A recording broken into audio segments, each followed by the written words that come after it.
Did you know that fever is a leading reason parents take their children to the doctor or the emergency room?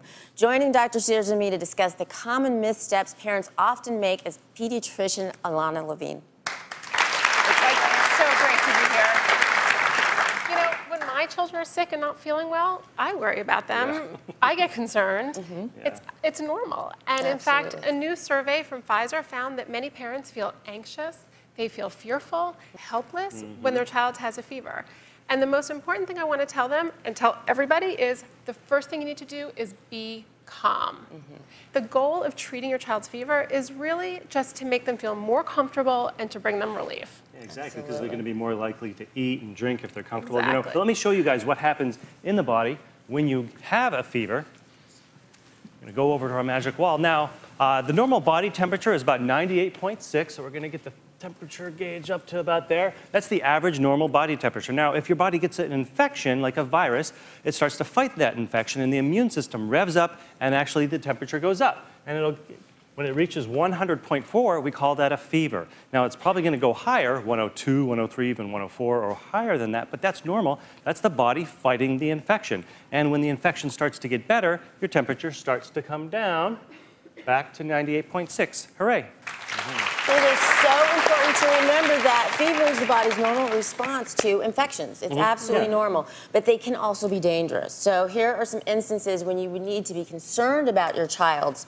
fever, you know, right? We talk about when does a fever actually dangerous. Call your child's pediatrician if the fever is over 103 degrees, or if your child is less than 3 months old, if they have a temperature of 100.4 or higher, or if the child looks and acts very sick. And if you need to give the child's medication, here's what happens. Now, this red liquid is going to represent the child's fever. You know, it's red, it's hot, child's miserable, lethargic, not happy, not eating, drinking. Now, the blue liquid represents the fever medication. It acts in the body by blocking the enzymes in the body that kind of regulate the temperature and cause the temperature to go up. So, if we add a little bit of the fever medicine into the body with the fever, boom, fever starts to come down, child feels better, everybody's happy. In talking about treating fever, one of the things the survey also found was that many parents are still basing the dose of the child's fever reducer on the child's age. But really, the child's weight is the preferred method of dosing.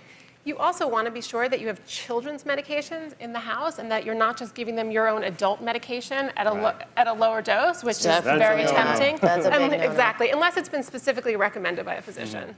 Yeah, because medications act really differently in children. It's also found that more than half of parents report waking up their children in the middle of the night to give them fever medicine. You don't always need to do that, but you do need to pay close attention to them, so you need to monitor them very closely. If they're sleeping peaceful, you don't need to wake them up. You just need to check them, see if they're really, really hot, if they're having difficulty breathing, if they're twitching or feeling stiff, then definitely call the doctor. Or if you're just worried, call the doctor.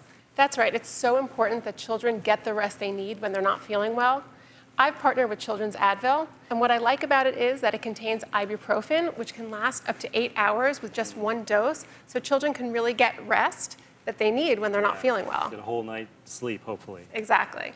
It's also really important for parents to have children's medications in their house, and that before they give their child any medication, any product, they check to make sure that it isn't expired and that it hasn't been recalled. And finally, keep a track of when you last gave a medication to your baby. Write it down so you don't actually give too much too soon. So important. That's so really true. important. Well, thanks, Dr. Levine, for joining us today. It was a pleasure. Good information.